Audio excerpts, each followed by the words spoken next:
All right. Good afternoon, everybody. Good evening. Hey, we're in Austin, kind of.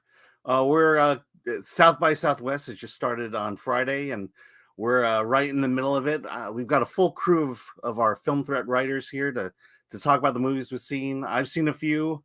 We got some exciting ones. So, hey, let's talk about South by Southwest.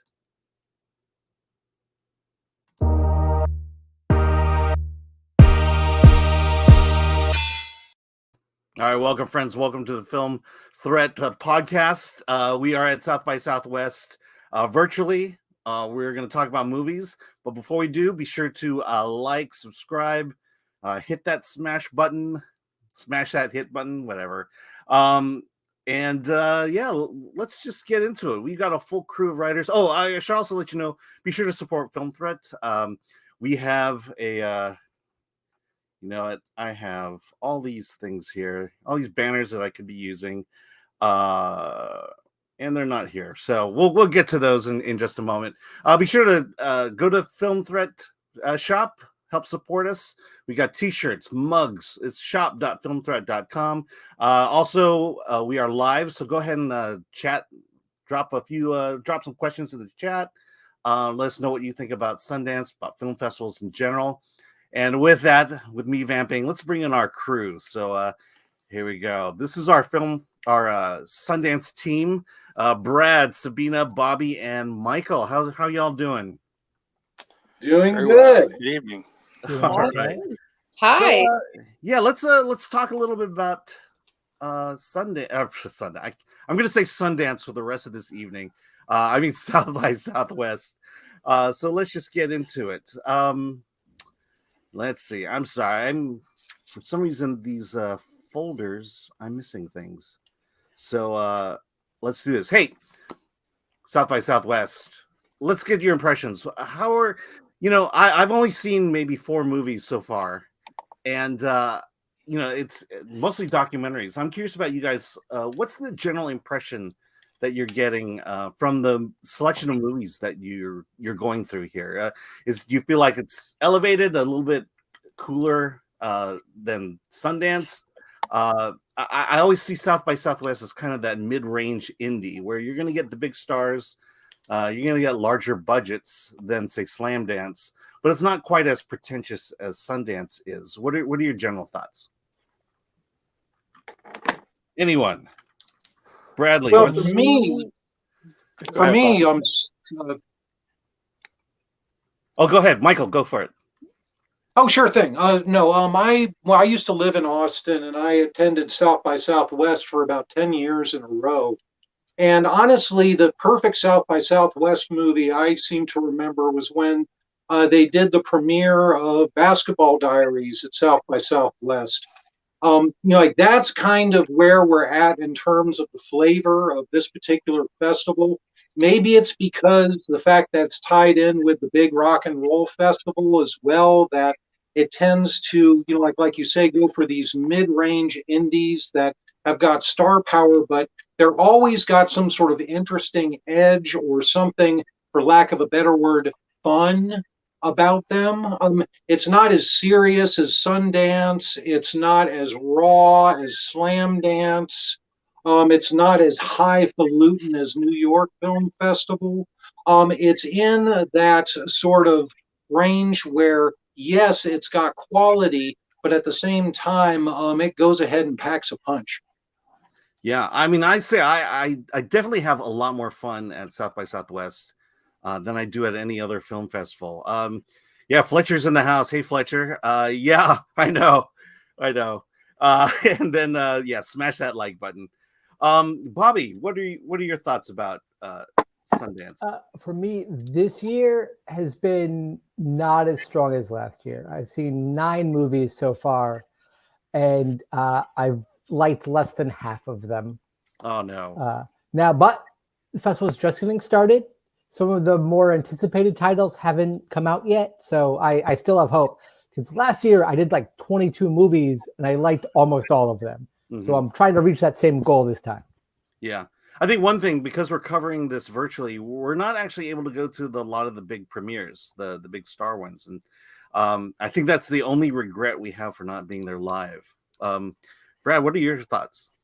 So don't have a great sample. I've only seen 3 films so far, but I've been very impressed with the 3 that I did see, and I would say that falls right in line with what Michael said, which was the quality is definitely there. It's not quite as splashy as, or maybe even quite as experimental or edgy as something you might see at Sundance.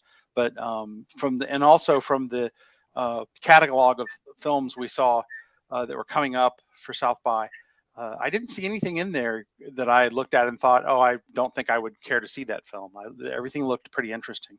So yeah, I'm having a good time with it, and I think it's definitely quality. But I agree with right in the middle range there, because I think that's a good assessment. All right. How about you, Sabina? What are your general thoughts? So far so good. I think for me, jury's still out on whether last year was better than this year. I'm still very impressed overall with all the festivals, how many people were making movies during the pandemic and what they did to make a movie.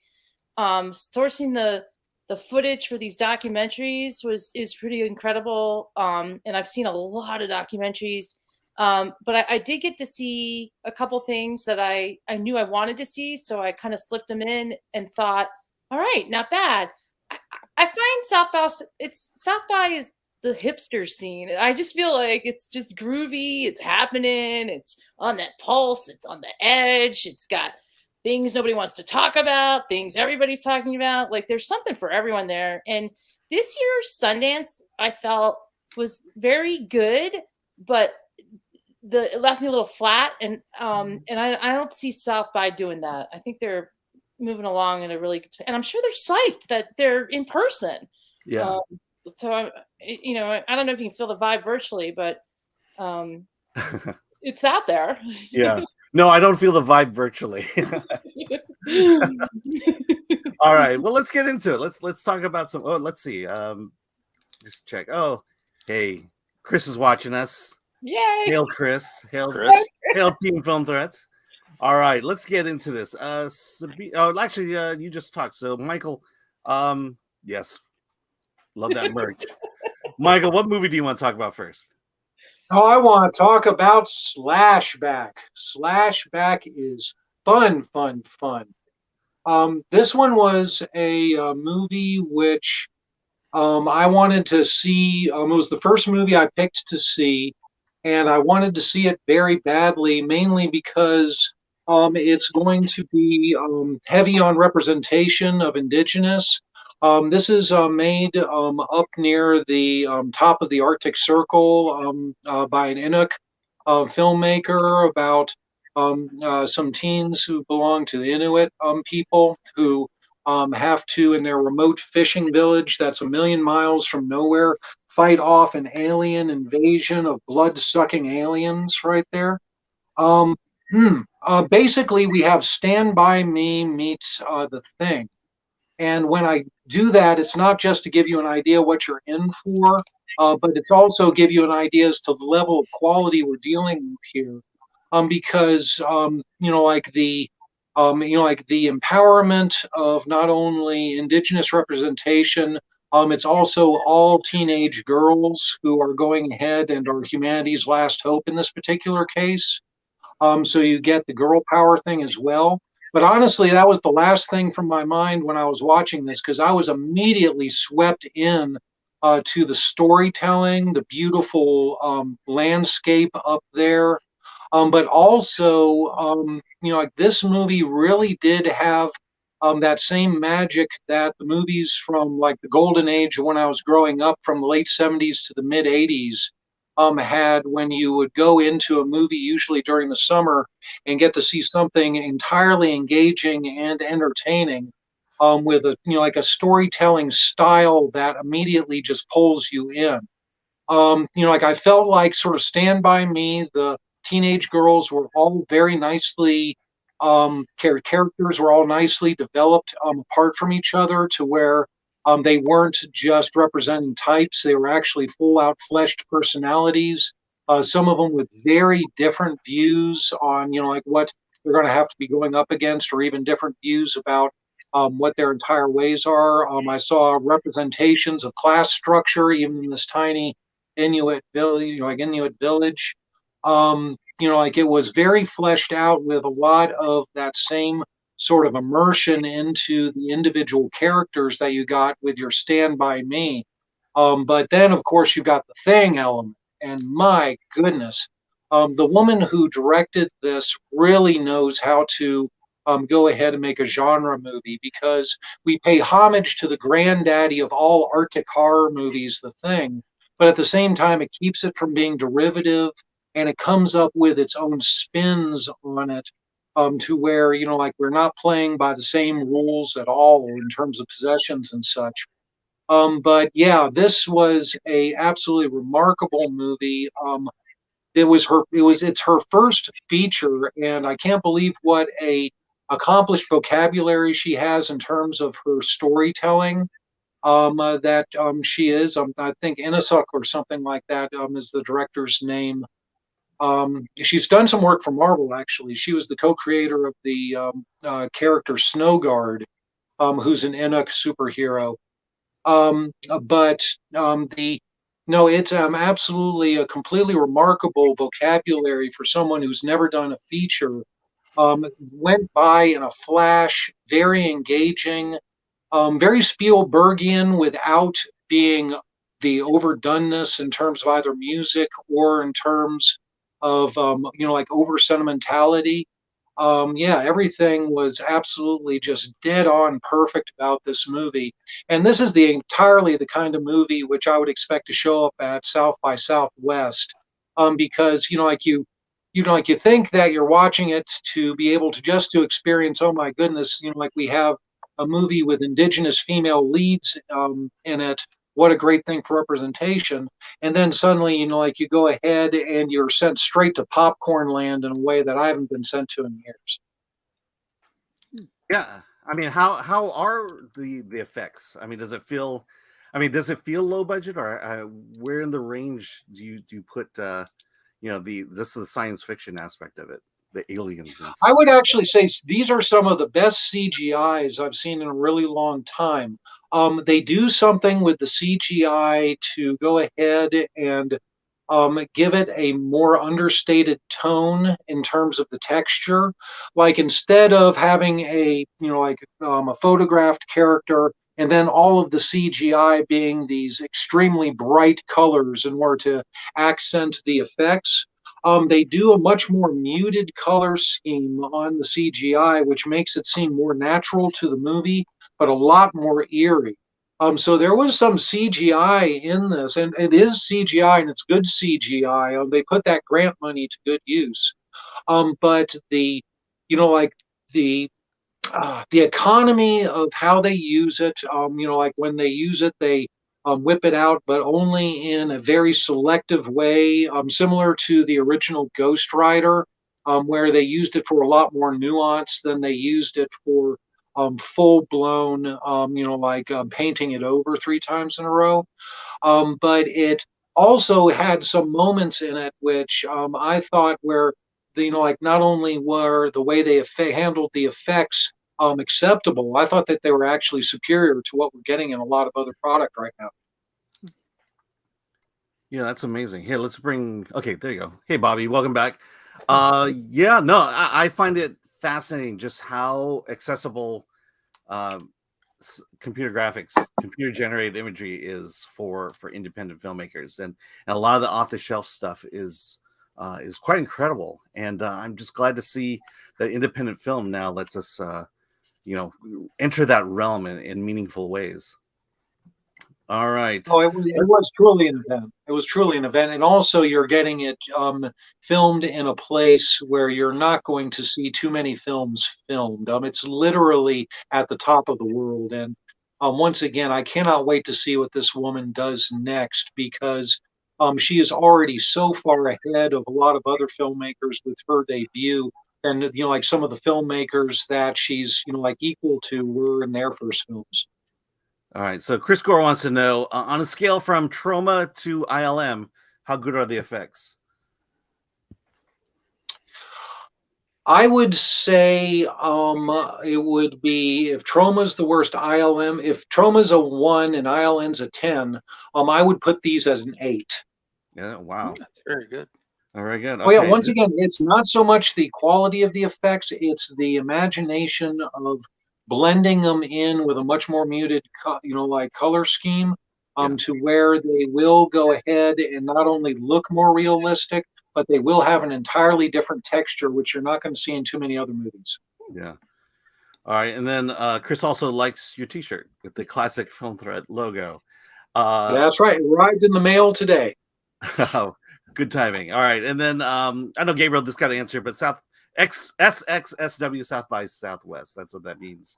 All right. Let's move on. And Brad, what do you want to talk about? Let's begin with Omoiyari. It's a film by a Japanese American musician.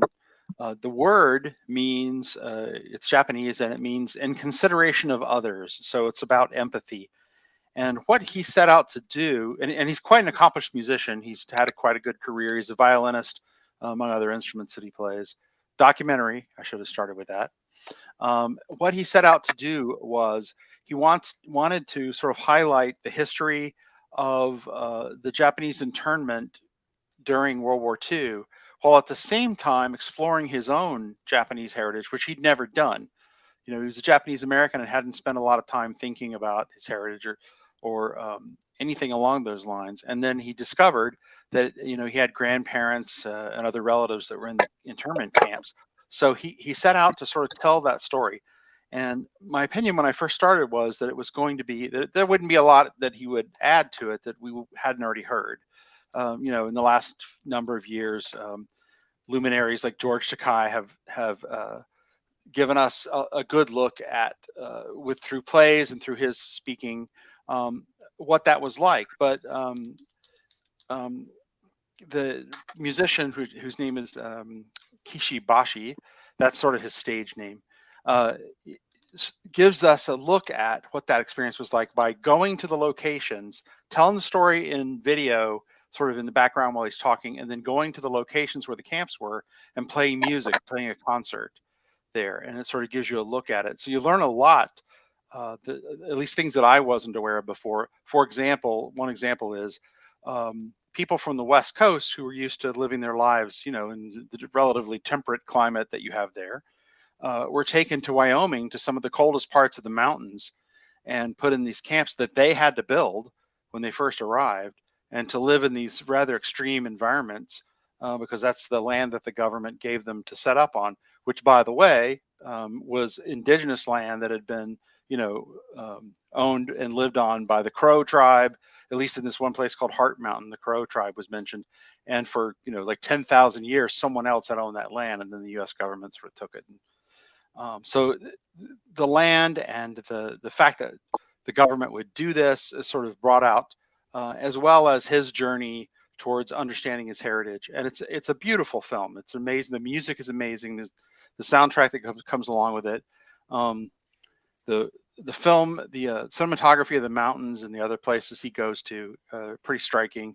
So it's an amazing journey to take with him, and it's in the visuals of the past, the present, as well as in his music. And so I was pretty blown away by it. So how do they incorporate the music within the story of the American internment camps of Japanese citizens or American citizens? How I guess, is it just like a concert piece, or how does that work? Some of it is live performance that he does at the locations, and some of it's in the background of the old video, and the interviews that he does, and interviews with him as well. He was one of two people that were on the filmmaking team, and so it's sort of threaded throughout. And then, like I said, you can go and actually stream or purchase his album, also called Omoiyari, and listen to it. And his music's it's this ethereal sort of violin, some of the indie pop stuff that really sets the tone properly. Mm-hmm. And what did you think of the music itself? I liked it. It was not something I probably would have sought out, on my own, but in the context of the film, it sort of opened that door for me to give it a good listen, for an hour and a half. And I wound up, I have a streaming service I listen to during the day when I'm working.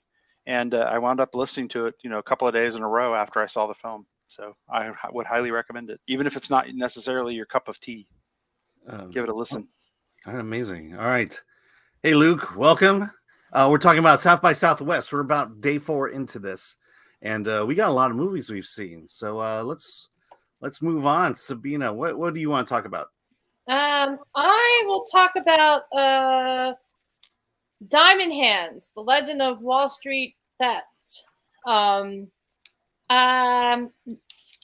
Interesting documentary. And if we were going to talk about the South by Southwest sort of brand, I think this sort of fits that.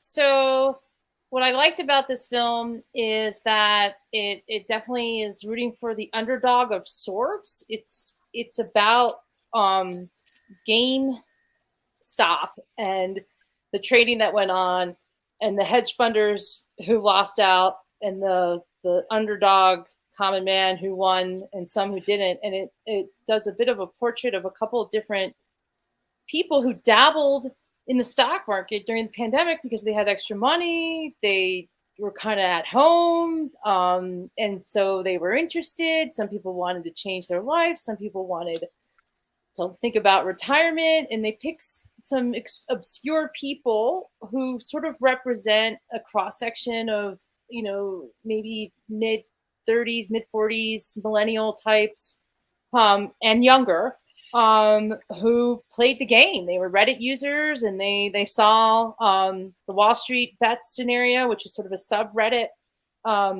forum, and they all started doing their research and learning, and they played. And out of nowhere, Robinhood, which allows you to do no-fee stock betting, so to speak, allowed everyone to kind of jump in. And listening to a couple people on the forum, people made some money and people didn't. But it also kind of put out there during the pandemic this new ape culture, which is what I was drawn to, because I could hear from family members and people around me like starting to do this wild investing, and I'm like, what are they talking about? What is this ape thing? Where does this come from? And so this movie sort of explains all of it. It's got a lot of memes. It's got a lot of emojis. There's a lot of characterized stuff that's been manipulated to bring their story out there, mainly because how do you film the stock market? No one wants to see a bunch of numbers. So they did the best they can. It's a little overwhelming. And I think they did a really good job of building up the crescendo of everything. And then they brought in some big guns to talk about the Wall Street investor, the big time hedge funders who took a dive, who were kind of pissed off. And then the ones who really were like, well, it's Wall Street. So I think the best part about it is that people kind of took a stand when that thing fell. I guess when they saw the opportunity to short the stock, they went for it. And it was completely unexpected. And what I also love about it is, I thought, GameStop is something that maybe our Film Threat readers and reviewers, especially in the gaming world, would know about, because it's this kind of, and I said it in the review, like it's this sort of Blockbuster video dead end kind of thing, like it was going down that hall. It looks like it, literally. It's just, in a strip mall off a road that, it's like, what's in that store kind of place. And I just love it. It's just this wild, random thing that pissed off a lot of people. And some people really went broke. And then other people who never in a million years literally have $1 million. And so it was good. Like I said, it was overloaded with imagery. If you like the stock market at all, definitely watch it. If the stock market bores you and you don't understand it, it may not be your cup of tea. All right, Chris Gore wants to know what the term "diamond hands" means. Diamond hands means I assume they explained that in the movie. So it's an emoji, and what it means is that you're holding on to a stock and you're being pressured to sell it. and because you think if you hold on long enough, you're going to make some serious money when the time is right. So it's that cringe moment, and there's a lot of that in the movie.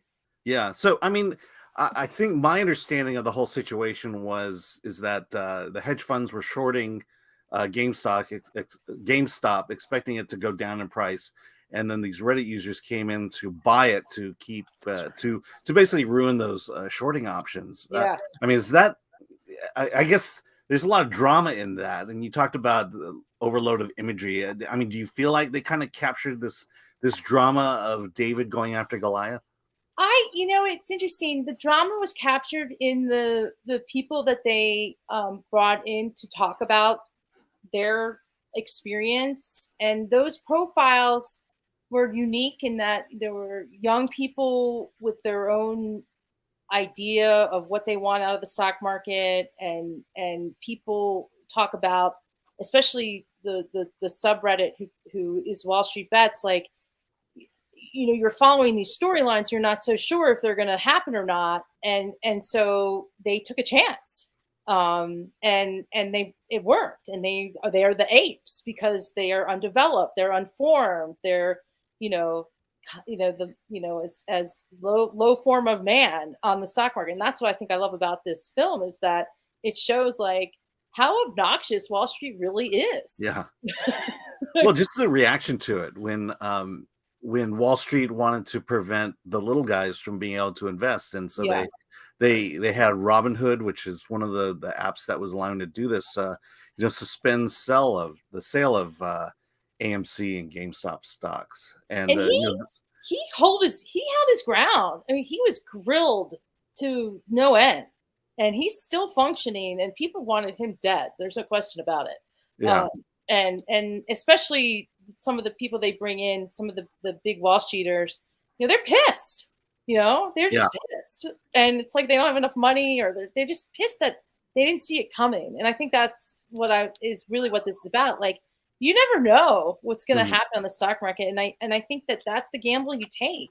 Yeah. But people and yet when the housing market crashed, they all saw it coming and they all profited from it. So they created that. This is different. Like this is different. This is something that they had no idea no idea the power of the people. Well, that's what I'm saying is when the corporations are profiting off of the failure of a company, there's something a little fishy about that.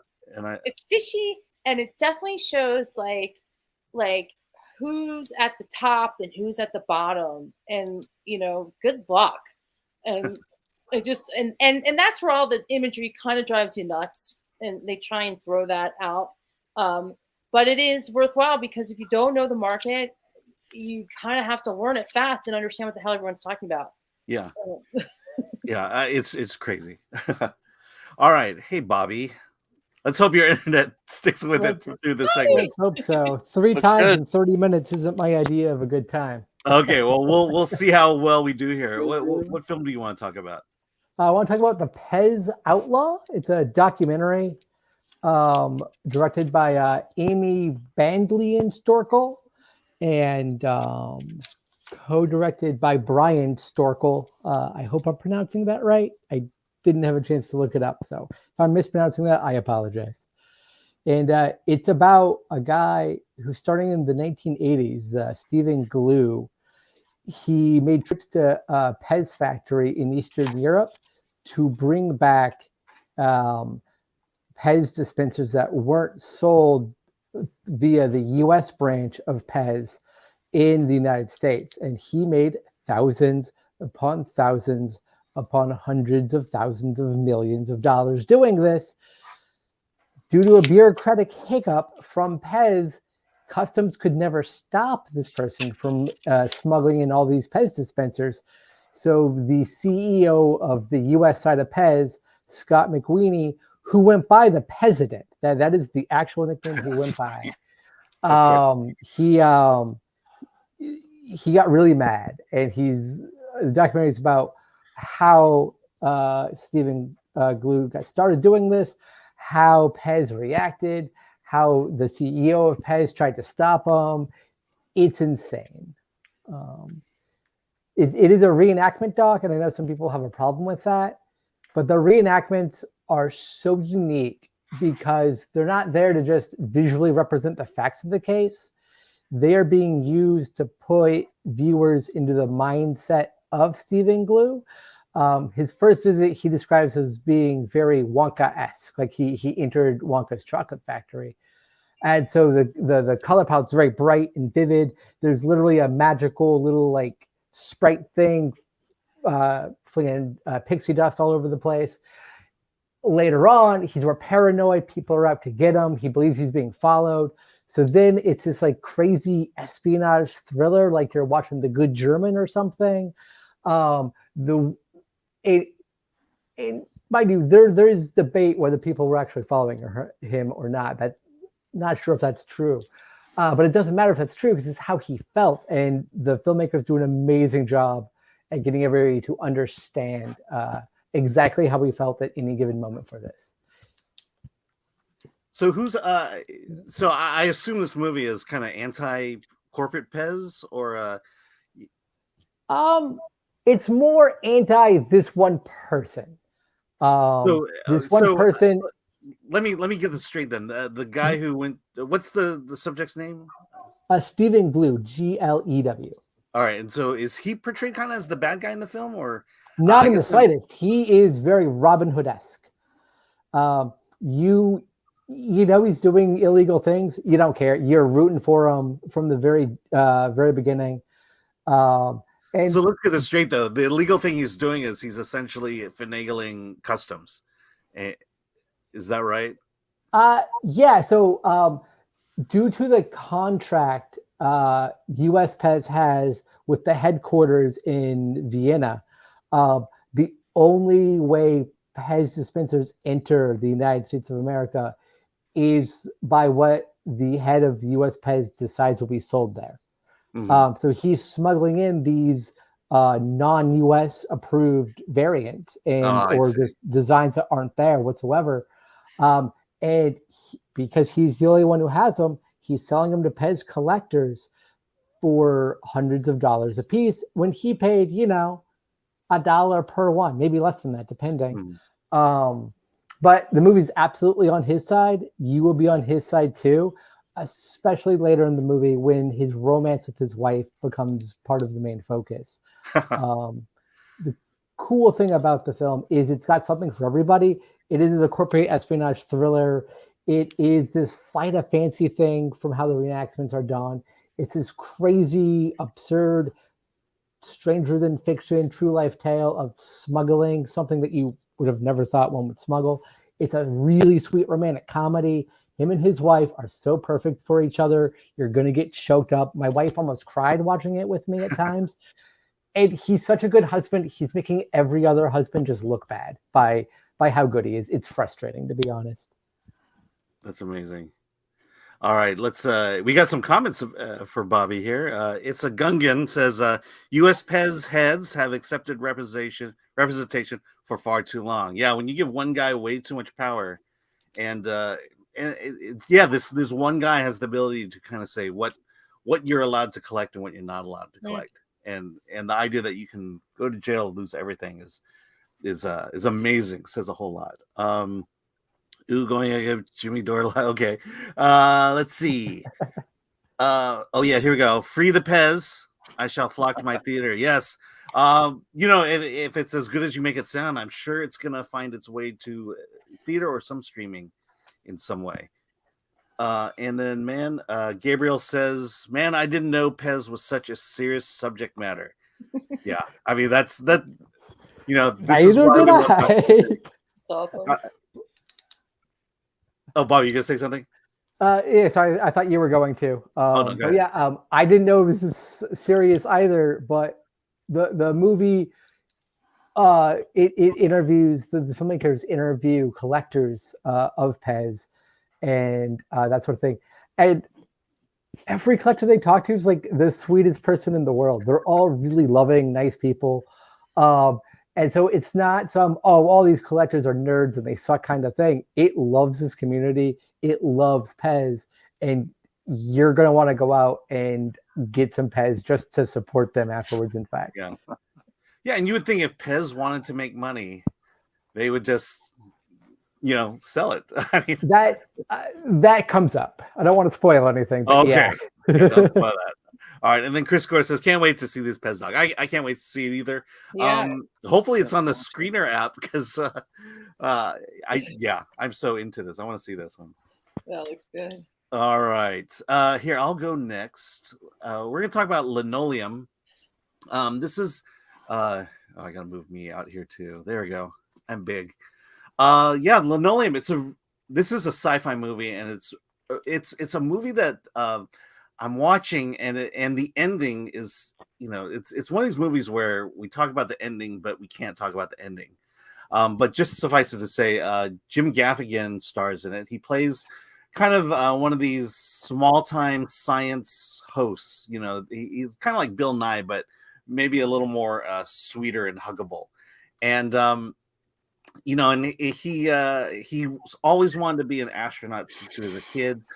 He couldn't quite make it, and so now he's doing kids programs in his local hometown. And while he's delivering a letter, a car falls out of the sky, and out of this car falls out an actual astronaut who is played by Jim Gaffigan. And this guy is actually there to replace him at the station. And in the meantime, that's only part of the drama. He has a marriage that's falling apart, kids who don't respect him as a father. And then he's getting replaced at the job. And then all of a sudden, a U.S. rocket, I think it's a Mercury rocket engine, falls out of the sky and lands in his backyard. And after the government comes in and, kind of investigates what happened, they left it there. And now Jim Gaffigan's character decides that he wants to rebuild a rocket. He wants to build a rocket using the rocket that fell out of the sky. And so there's this weird sci-fi story going on, but it's really about the Jim Gaffigan character, his daughter, this new science, the guy who's replacing him, who's very much anti Jim Gaffigan, and there's this story that begins intertwining together, and again, I can't say much about the ending, but it wraps up in this really unique and incredible way that just comes out of nowhere, but then all of a sudden makes sense from everything you've seen up until that point. And it's like I think you see Jim Gaffigan. We've seen him act before, and he's very good and lovable. But when he plays, as the alter ego, so to speak, I'll just call it that. He can really play a dark side to himself as well. It's just a story that you're just going to sit back and watch, and then close to the end, you're going to see things just kind of meld into something completely different. And I love that adventure about it. Sabina, I think you said you saw it, right? I did. I thought it was a bit experimental too, which was unusual for what seems to be a humdrum life in a way, like very unassuming person. And then it's as if his love of science and wanting to skyrocket or to go be an astronaut flips. There's this whole thing like you're either an astronomer or an astronaut. Which is it? And like one is kind of lower than the other. Yeah. So, there's all that whole play going on the whole time, like the loser to like the and that's his double, the alter ego, which was a weird character, by the way. That alter ego I thought was really weird. I was like, oh, that's Jim Gaffigan. Like I would never see him in a role like that. That character. And then I thought, wow, he's playing two people at once. It's kind of interesting. So, and then the wife is interesting too. So clearly based on someone who had a job like that. Yeah. They were like a team. Yeah. And when he kind of started failing and she started succeeding in the realm of astrophysics, that's kind of when things fall apart for them, but then ultimately come together. And then the story with the children, the son of the evil astronaut, and then Jim Gaffigan's son, the daughter, that took on a whole different twist, which again we can't talk about. Yeah, unexpected. what is kind of fun is the as a couple, you get to know how they are because they did the show together, and I thought that was kind of a nice little spin to the whole story. So there's a lot to look at. Mm-hmm.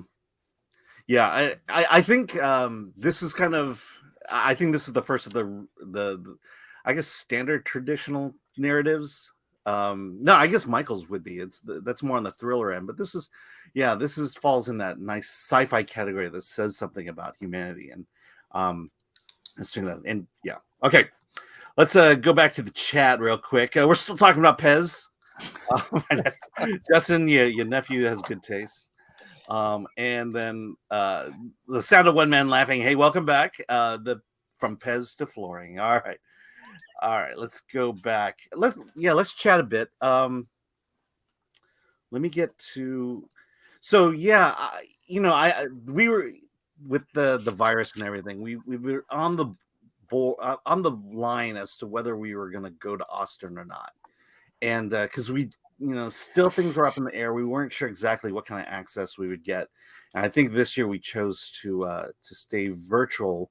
So the question I have is, we don't need to speak specifically about South by Southwest, but what do you think about the virtual component to film festivals? Because more and more are doing it where they have an in-person and a virtual. Do you think that's a winning strategy or a losing strategy? I'll weigh in on that. I really like the fact that you can get to the films, maybe a broader variety of films online. At least logistically, it's easier that way. It's never going to replace the in-person vibe, the energy.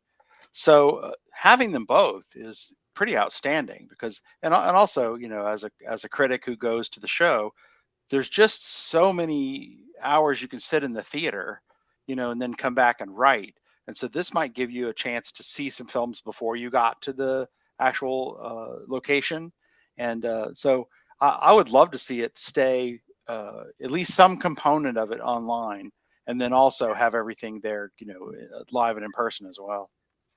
Yeah, I think it's a strategy that's here to stay. I think that film festivals needed another component and another platform to expand their reach. And I think that almost it'll stay and it'll continue to grow as part of other events. Yeah. I think I think the lockdowns, what that has done is it has gotten us used to seeing movies now at home and finding it to be more acceptable. And I still, that purist in me still says movies need to be seen in a theater. And yeah, I get the point of being able to go to more screenings, doing it at home, but also at the same time at home, I find myself not being able to schedule my personal life well enough to see the movie in the right frame of time, in the frame of time that they give you. And so I think there's still a mixed bag, and I'm not sure that I'm just not sure that if it's going to be the future, I'm not sure we've nailed it down yet. Bobby, what are your thoughts? Well, in response to what you're saying, I agree. It's still a little bit of a mixed bag. Part of the great thing about doing something like South by in person is the Q&As afterwards. The filmmakers are there. Sometimes it's just the director or the producer. Sometimes it's the director, the producer, and the cast. And, there's a 30-minute Q&A afterwards. You can get a lot of additional information. For the online screenings, some of them have Q&As attached. Not all of them do. So that same availability of information about the movie and its production isn't always there. And the vibe, as Brad was saying, is a little bit different, obviously. But if we're debating whether they're going to replace in person, no. But if we're debating if they're here to stay, I think yes. They're remarkably handy. Talking to some people who work in PR that I know, talking to other critics that I know, it is more convenient for them on a number of levels. And they still want the in-person thing. I know no one who's saying, let's not have an in-person. There's somebody saying, and also. And I think that's important for people who can't afford to make it out there, because just tickets to a film festival are expensive enough, much less travel and stay to wherever city it might be in. So in order to reach the most people to get your movie more exposed, keeping some form of virtual festival is absolutely the way things have to be. Are there kinks to be worked out? Yeah. What do you think, Michael? I think the key thing, what you came across, is accessibility in terms of making this be successful. For in addition to the model, I think it will always remain a component and will not replace the in-person, because people will not want to stop doing it in person. Because you can't go to parties virtually. Well, you can. Film Threat sold some great ones. But at the same time, for South by Southwest, like if I had gone ahead and spent the amount of money it takes for a film festival pass, but then only did the online component, didn't actually go there, I would be one sad gray butthole right now, because honestly, the amount of films that they offered online and the experience online, particularly with these weird blocks that you have to reserve time for, I don't think that that's going to be going ahead and be the future of film festivals. Slam Dance, to me, did it absolutely perfect. A low-cost way of the people who would never get a chance of actually attending in person be able to participate, and then leaving all of the films on for the entire time of the festival, so that when you actually get to hear about a film in the fest, you get to see it, as opposed to a lot of these films that they're going to be reviewing at South by Southwest. You read a good review of it 2 days later, but unfortunately the block to see it virtually is already expired. So I think that it's a workable thing, and I think Slam Dance has already cracked the code on how to go ahead and deliver an absolutely fantastic virtual festival experience for very little money, but will not impede upon the in-person experience, nor dissuade the people who want to show up in person from showing up. Yeah. All right. So yeah, let me go to the comments here. There's some good ones. Yeah, Justin has a legitimate question. How many homes during the pandemic got a huge TV? It changed the game. I will tell you, when Uncle Joe's money came to me, the first thing I did was buy a giant television. And so I'm one of those guys who did that. And nice 4K UHD television. First thing I saw was Cherry, and yeah, it was a game changer in my house. I love my TV, but again, it's still not. Sound of one man laughing. He still uses a box TV. Good. Hope those rabbit ears are working out for you. Cathode ray tube. Yes. Yeah. Humble brag, of course. The cinema still is and always will be an event if the movie calls for it. Yeah, I mean, absolutely. The Batman is an example of that. Spider-Man, just being in a crowd once again, and now not having to wear masks, which is a great thing, in my humble opinion. Let's see. How about you guys? I mean, is your TV experience pretty good here? Good. Yeah. Ours is on the mantle, so it can't be gigantic. But I'm kind of an audio nerd, so I tricked out the audio. So our only issue is, like, if the movie gets really kind of wild, we got to keep the dog from barking at the subwoofer. Outside of that, it's a great experience, but it's a lot of fun. Your dog hates the subwoofer. She does not care for it. No. Sabina, what's your setup? Oh yeah, no. During the pandemic, I went ahead and got a projector and got a portable projector. I went all in and just got everything I could to make it like a movie theater. And sadly, only sort of one person shares it with me. But I personally love all the options. But I'm someone who loves seeing everything, everywhere, anytime. But Yeah. absolutely in the theater with your community, with random people, I know a director wants to see who laughs where and when, and if it went well, and you're never going to get that online unless you're texting or something. And so, but I love that we have all these options now, because films that don't make it to festivals, you can kind of see and I don't know. I think that it has a ways to go, but there is a world for it. Absolutely. All right, Bobby, what's your setup like? I have 2 big screen TVs because I'm a fancy bitch. Um, for upgrading to 4K, I got a new TV, and that's 55 inches. And then the TV I had before that was 48 inches. That one was a present. I came home from work a few years ago before Christmas, and my friends had pooled their money and got me this giant TV. And so that's. But it was only 48 inches. So I mean, what kind of friends are that? And so that was upstairs. The 4K one is downstairs in the living room. And, you know, between Chromecast and streaming services and physical media, there are plenty of ways for me to stay home and see various movies, whether I'm just watching them for fun or I'm going to review them. But there really is nothing like going to the theater. I was at a film premiere about a month ago, about an hour away from where I live. And that was fun. Sold out crowd, really enjoyable. And me just watching it at home wouldn't be the same thing. There was an MC who was like doing a stand-up thing, making fun of everybody in the audience. It was great. Would not have that if I just stayed at home and watched the screener link. So cinema, when possible, want to go see it. Does every movie need to be seen that way? No. That's why I think Justin was spot on with his comment. Yeah. And Michael, what are you watching your stuff on? Honestly, I have still stuck with the 21-inch flat screen that my neighbor decided that he didn't like because he doesn't like watching television.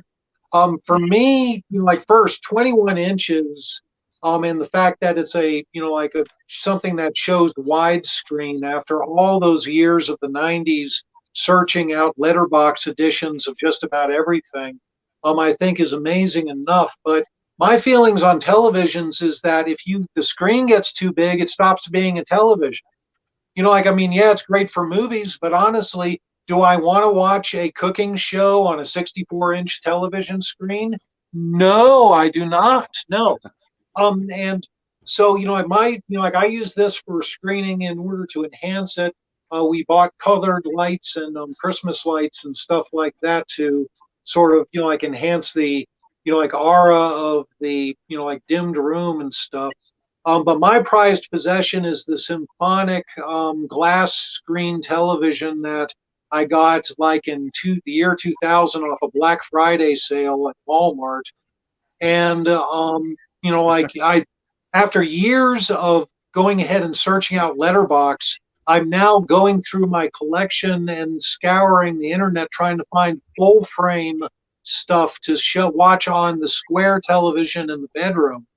Because it's my last connection to the way that we used to watch everything in the 20th century. Plus, you don't really get the same experience watching something that was made for glass if you're not watching it through glass. I'm watching an old terrible detective movie, not because you want to know what it was like to watch it in the theater in the 40s, but you want to know what it was like watching it on a late night TV show on the 70s. It just brings back that whole entire era right there. So yeah, I still wear out my Star Trek movie VHSs and still try to go ahead and dig up those 50 movie packs because most of them are all in standard screen as opposed to widescreen and such. But no, the theater is very important, and I think a lot of the movies I saw during South by Southwest, Slashback definitely, also Deadstream, I think a lot of them are made to actually elicit a live reaction from a live audience, which goes ahead and helps the rest of the theater get into it. Slashback in particular plays the audience like a harpsichord. It gets so many of those perfect reactions that you would get to get an audience completely riled up. So yeah, there is a lot of movies that are really built to go ahead and feed off that audience energy in a theater. I mean, the kind of movies where an audience will applaud the movie at the end of the movie, even though there's no one from the movie is going to be able to hear it, unless, of course, you're in a festival and they're waiting backstage to hear how wonderful they are. But yeah, no. So for TVs, I say keep TVs being TVs. You want a theater, go, like visit one, because as someone who watches a lot of flop movies in theaters all by themselves, watching a movie in an empty theater is not fun. And then trying to do a big giant theater at home and just sitting in an empty theater, like at home, not very much fun either. All right, sorry, I gotta let my dog out of the room.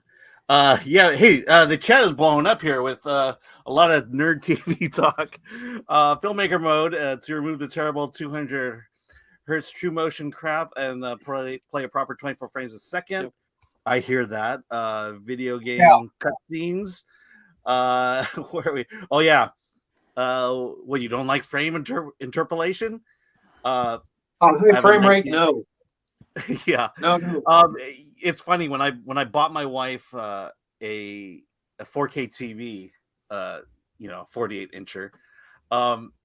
We couldn't play anything on it except what was coming in on the what is it, the Roku or the Vimeo streams. And so I convinced her that I needed to buy a new Xbox so I could play 4K movies, and it worked. All right, so let's get back to our movies. We're gonna go back around the horn again. Let's get us set up. Let's see. Hey, Michael, what do you want to talk about next? I want to talk about A Vanishing Fog. A Vanishing Fog. Very good. I did. Yeah. What? Tell us about A Vanishing Fog. It's as poetic as it sounds. It's made by a very talented young director from Colombia, who's gotten a lot of recognition in the country. But he's gone ahead and has filmed a movie in a very remote part of the world, which has not, from my understanding, ever had anything filmed in it, much less a narrative feature film. The film is narrative. It borders on experimental, but in the end, it is a narrative feature. It is mostly nonverbal. Like if they have, they don't usually have any dialogue in it. There's usually a little bit of on-screen. It's sort of written narration on screen where a couple of sentences will come up to go ahead and reflect what we assume is either the characters or the filmmakers' inner thoughts on this. But the majority of the film is nonverbal, and it's shot in an area high up in the Andes in Colombia, where there is, it's sort of as high as you can get before you start getting snow.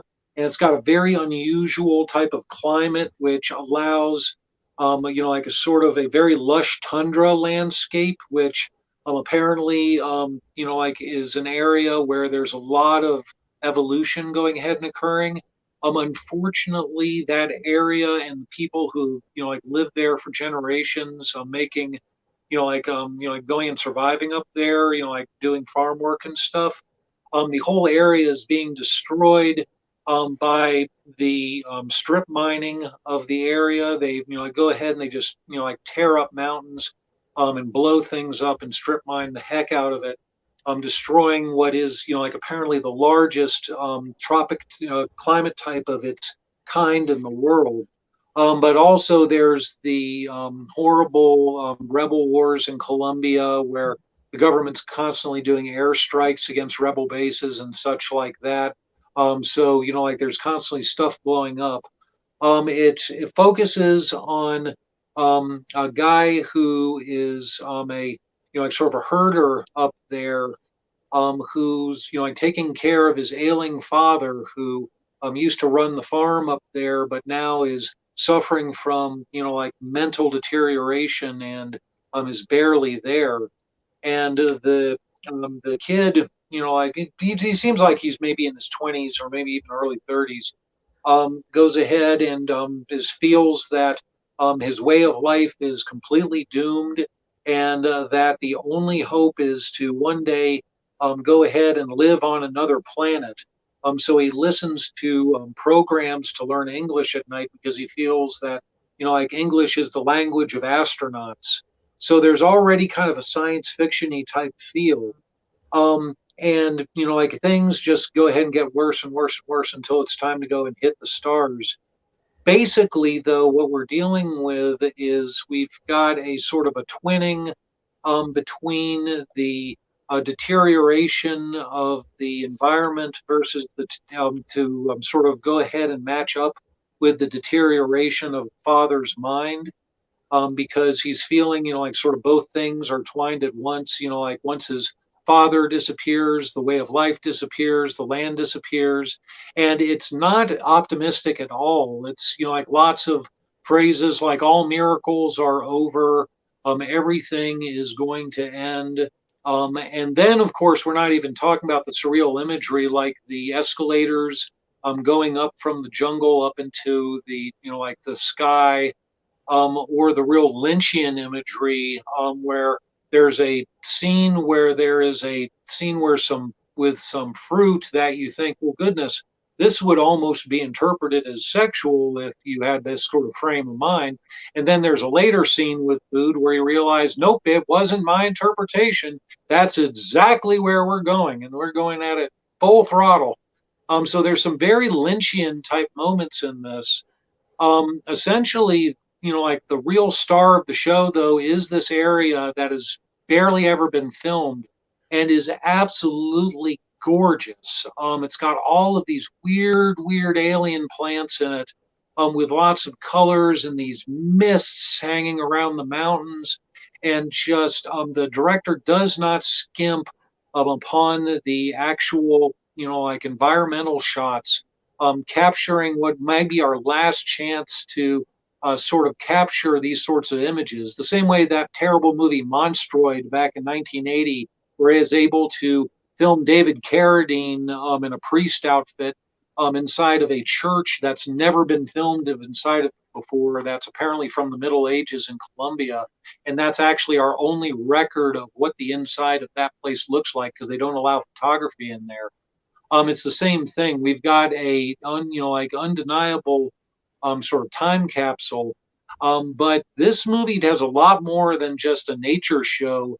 I think that honestly, we've got something which is almost bordering on cult level in terms of the unusualness of the imagery and the big wacko payoff at the end. It gets very weirdy at the end right there.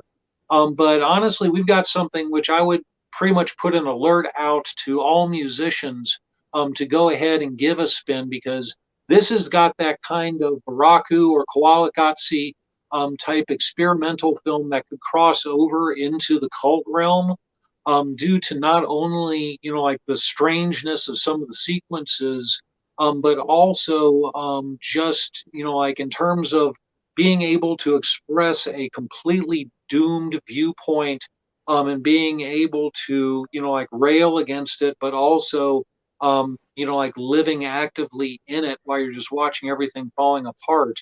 If there's not a doom band in the world that I don't think would go ahead and benefit from watching this movie, to like so get an idea of to what we're really talking about when we're talking about doom. So that's interesting, because it sounds like this movie is shot on location, and they're bringing in kind of like alien elements, or is am I getting that right?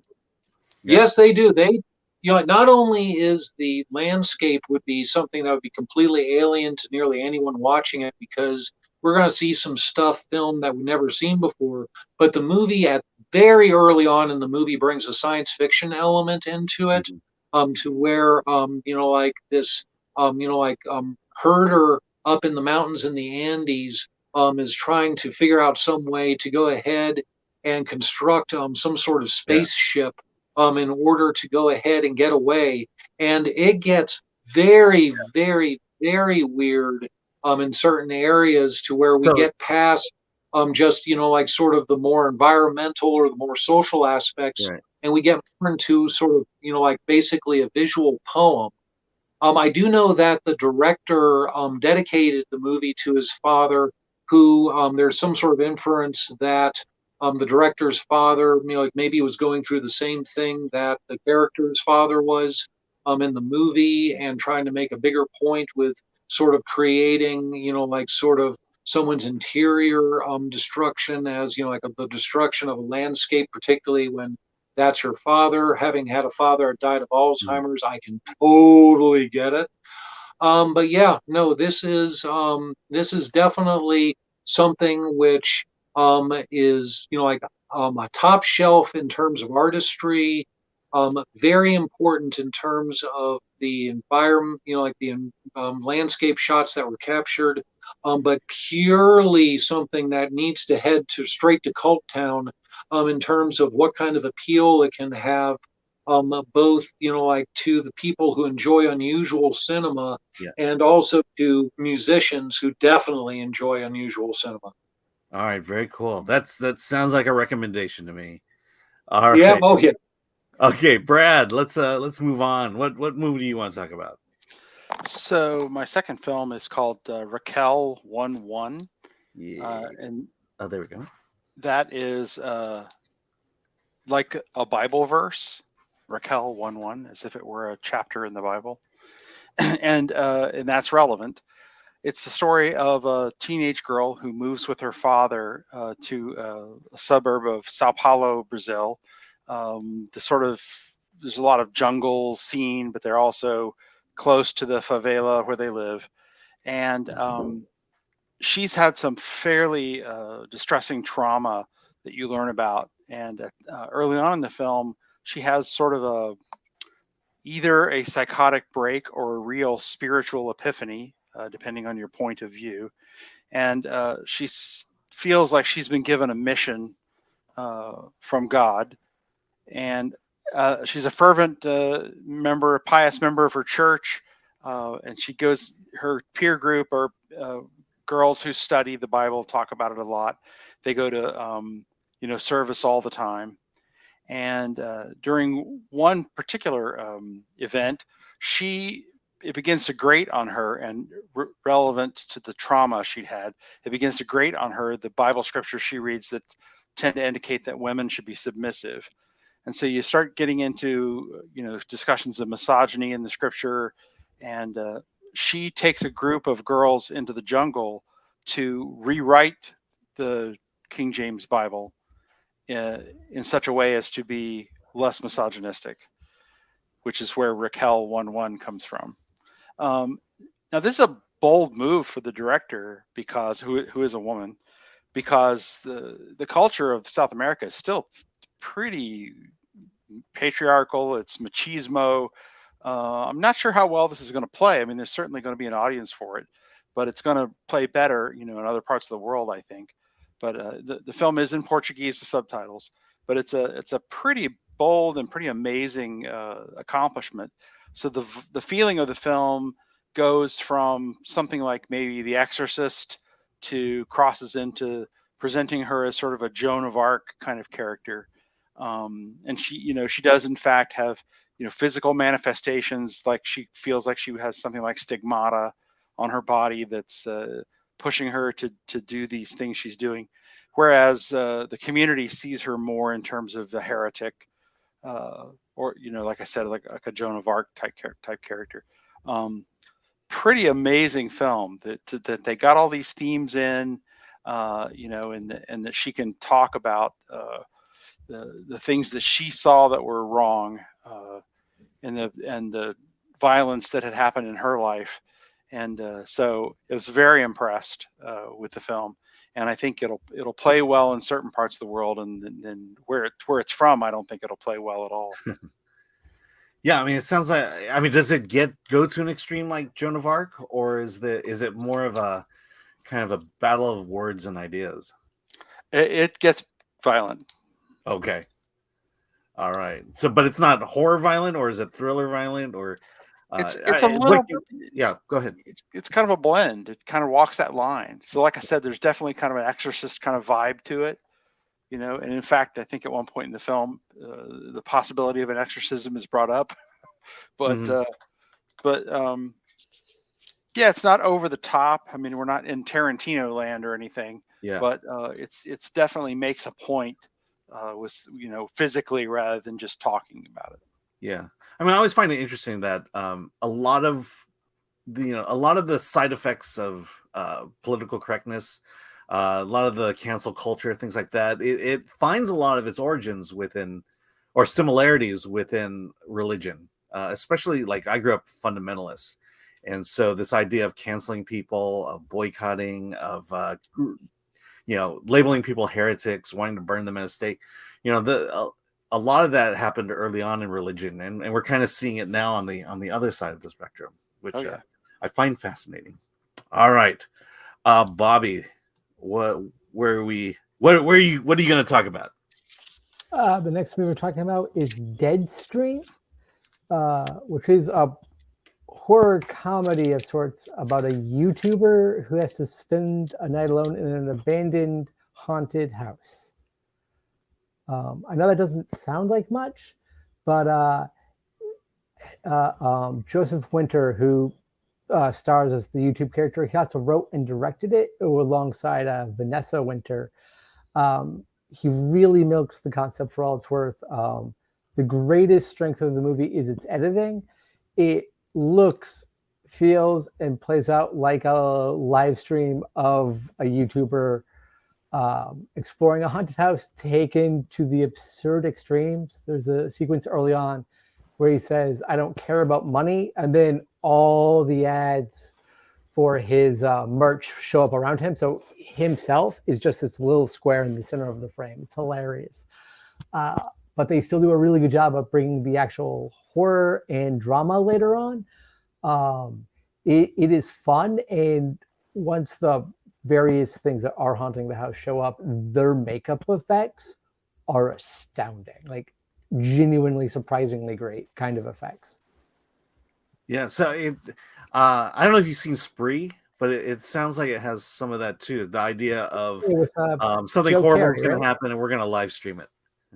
Yes, I would say there's a lot of similarities to Spree. I adored Spree. I thought that movie was amazing.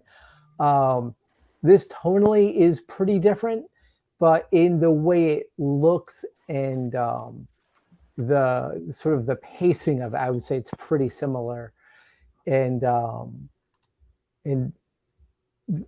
the cool thing is, because it's a live stream, the people in the chat that are his fans that are watching become major players throughout the film. And I think they utilize what's being said in the chat really, really well, in a way that doesn't feel like it's breaking the spell of the movie or is a cop-out or anything like that.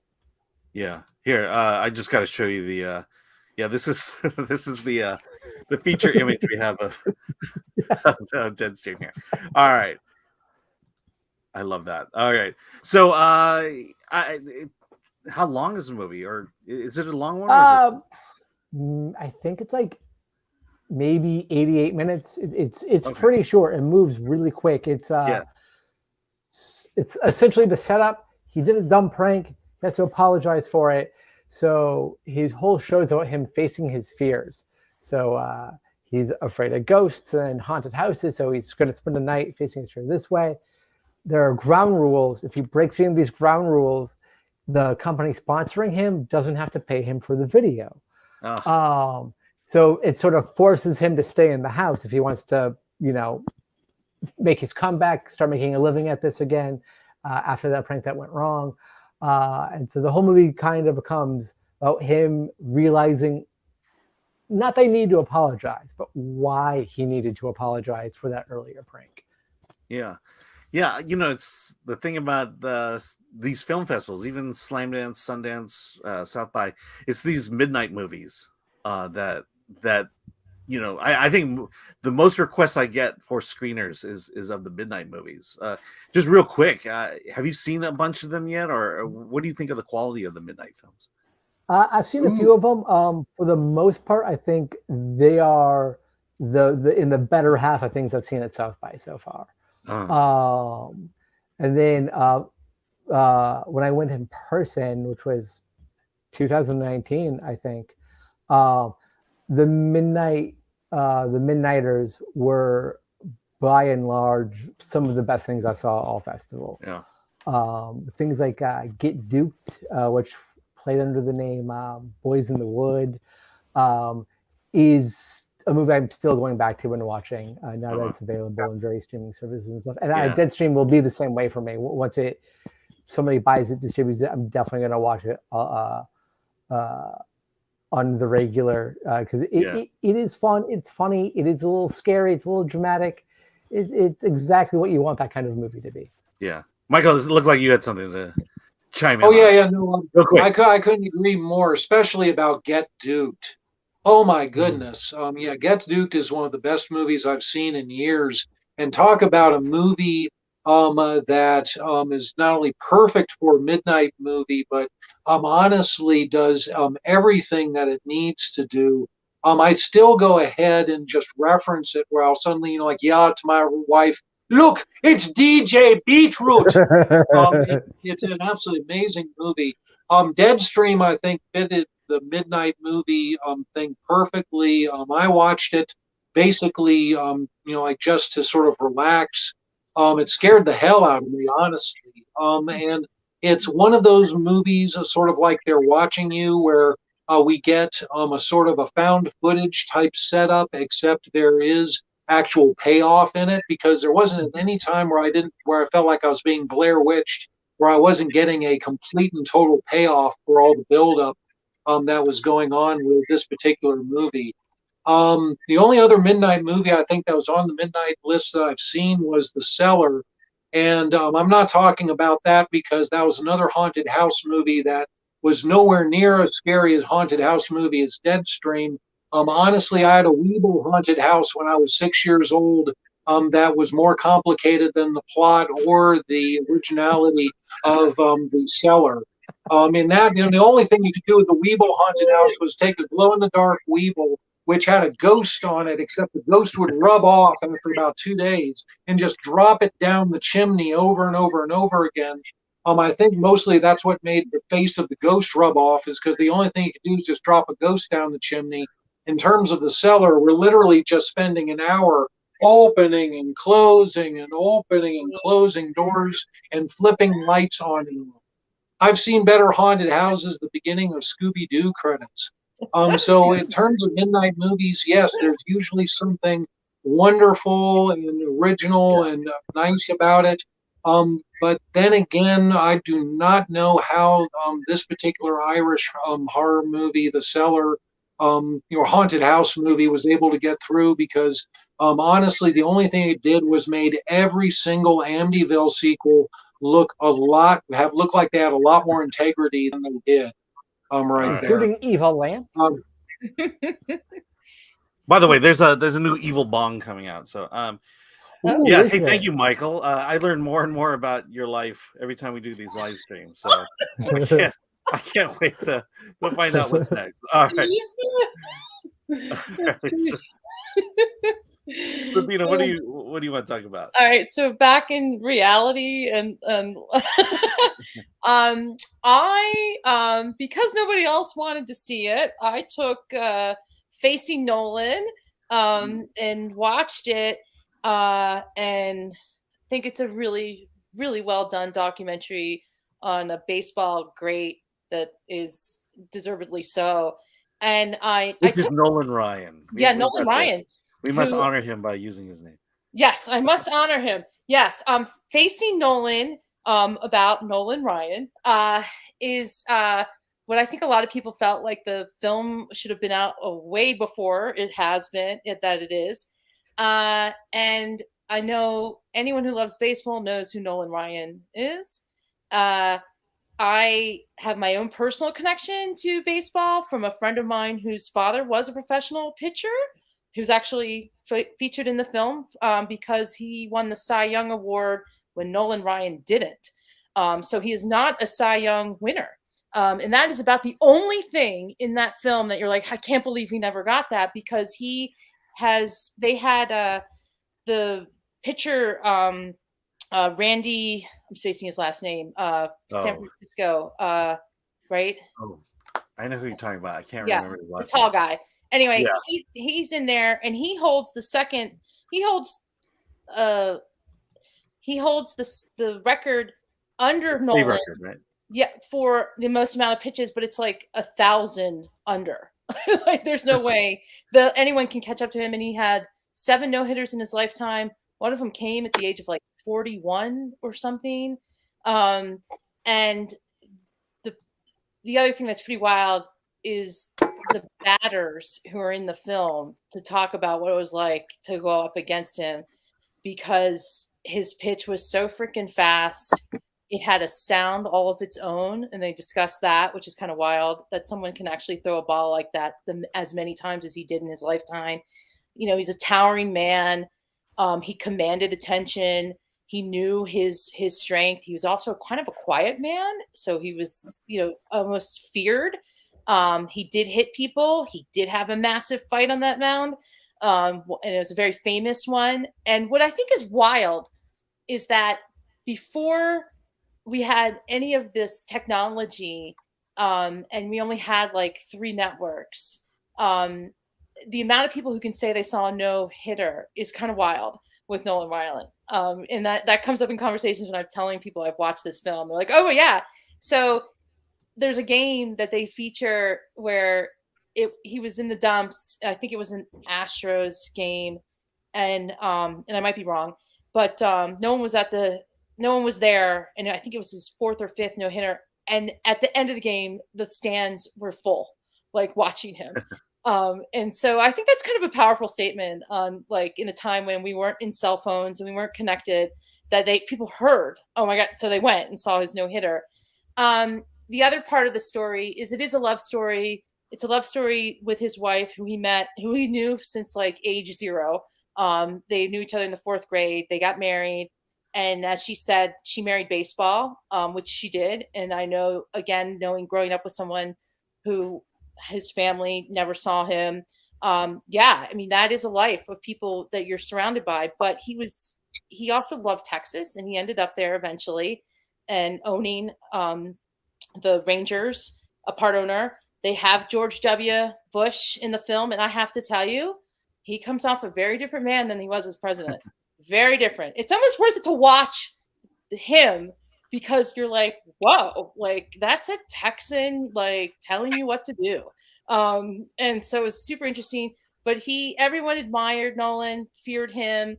People have captured footage on their films, on their phones. They show you, this is the catch, this is the hit. I mean, it's kind of wild. And he's still alive. He runs a ranch with his family. He's still pretty funny. And he's one of those great legends of baseball who did so many amazing things, but he also had problems. And I think that's what the story is so good. And they had some really good commentators to talk. And you know, it's not a Ken Burns thing, but they're all, you know, these great sports announcers, and the histories and the numbers and the stats. The way they talk about it is pretty good in this film. It's not boring. Yes. So I think the world will love it.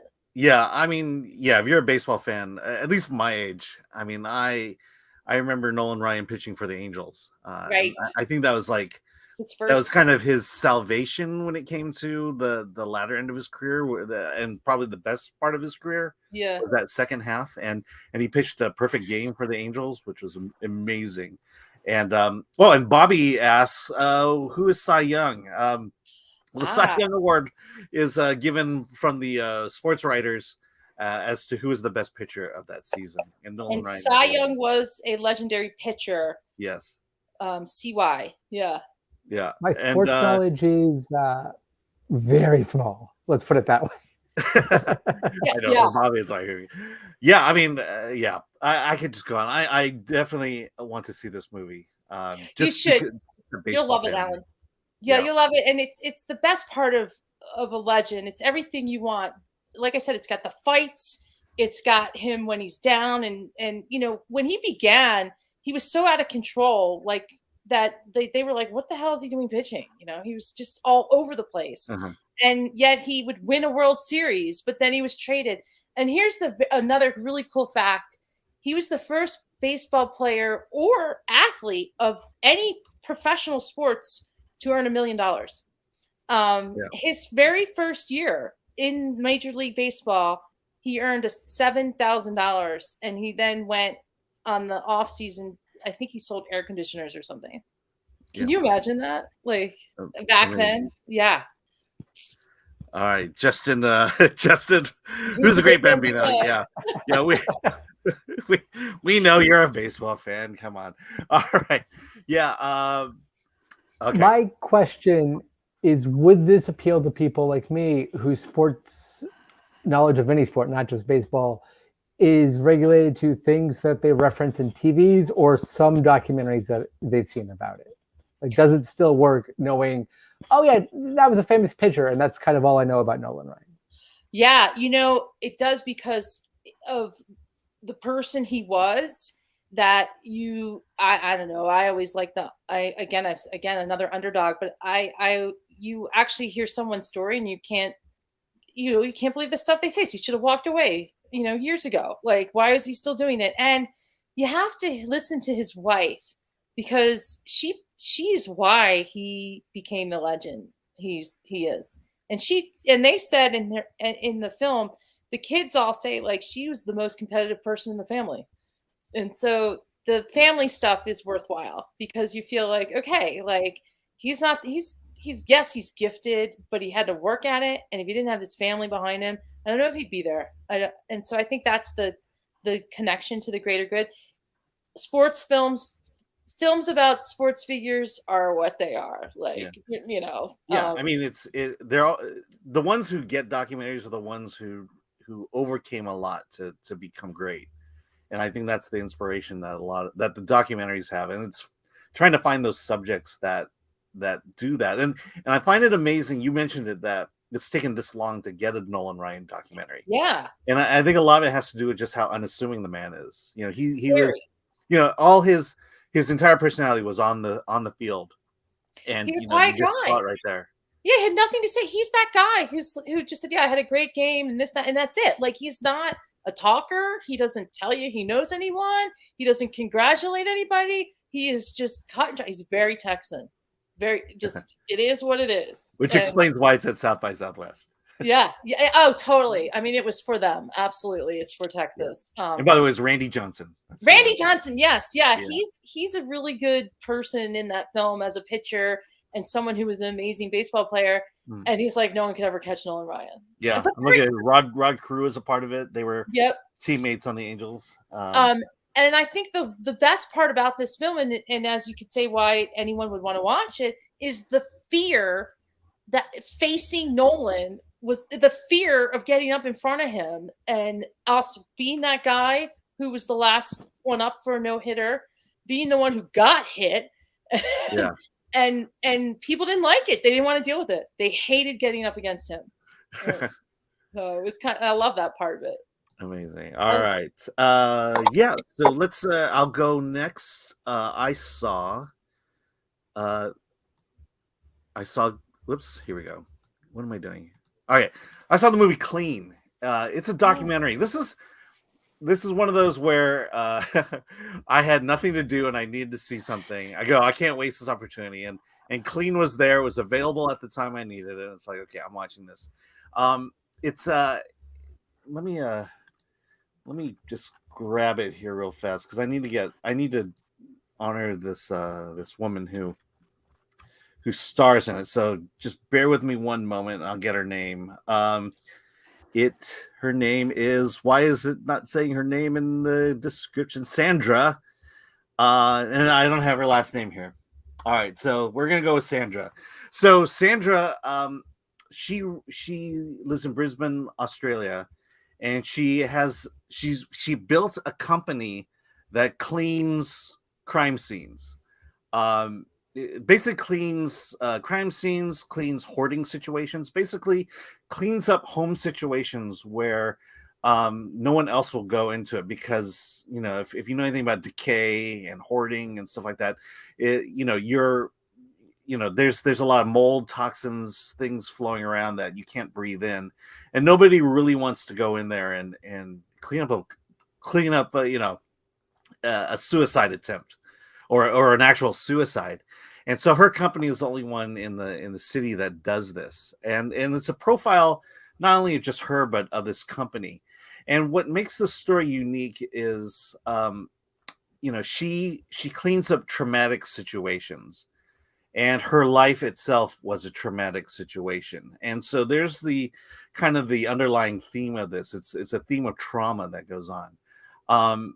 So half of the movie is about how hard it is to get people, how emotionally difficult it is for people to go in and work in these environments. That it's like, they talk about how if you clean up a crime scene, you need to compartmentalize your life. You need to see this as a job that needs to get done, and then you need to on your off time have someone you can talk to about this stuff, because they're not only dealing with the physical cleaning up, but also just the mental battle that goes on from doing this job. And so they're cleaning up a murder scene, they're cleaning up a hoarding situation. They go into this one room where there's newspapers stacked everywhere, and all of a sudden it gets quiet, and the person running it goes, "What's that sound?" And they're looking all over for where this sound is coming from in this hoarding situation. And it's just really intense at that moment. And we never find out what it was. And then Sandra, on the other side, her life was just one of trauma. She was given up for adoption by her mother. So there's an abandonment issue there. And then she went into foster care, or she was adopted.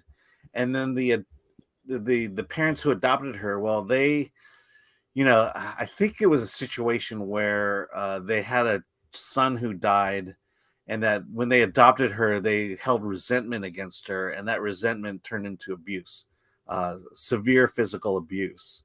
And so now we're dealing with that. And then I would say halfway through the movie, we all of a sudden, it's revealed that she's a trans woman. And now she has to deal with that. And this was at a time in Australia where being gay was somewhat illegal. I don't think there was anything criminal about it, but there was still a lot of transphobia going on, extreme transphobia going on, and she had to live through that. And she took these experiences of her life, the trauma of her life, and decided that she's going to do something good with it. And so when she does the cleanups, and when her crew does the cleanups, they're there just as much for the survivors, for the hoarder. They understand that this is not that these hoarding situations was not something to look down upon, but it was something that that someone needed to overcome and survive through. And they go in with a great deal of empathy, and because of her job and because of the company she built, she became an expert in how to clean up these toxic situations. And as a byproduct of that, now she herself is suffering from extreme lung conditions because she's had to learn her lesson over time, and her body was kind of the test subject for a lot of this stuff.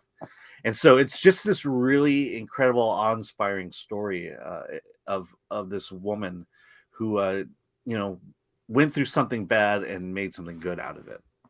And so, any thoughts? Well, quick clarification on Brisbane, Australia, because I lived in Brisbane, Australia back in 1989. Homosexuality was actually illegal. It was during that time in the city of Brisbane, I think in the entire state of Queensland. And it was criminal. Right before I left, there were two men who had a relationship living in a house where the police entered their house and took them to jail for being a couple. It was definitely very serious over there in terms of that particular law, because they would enforce it, and you had to take a lot of stuff underground.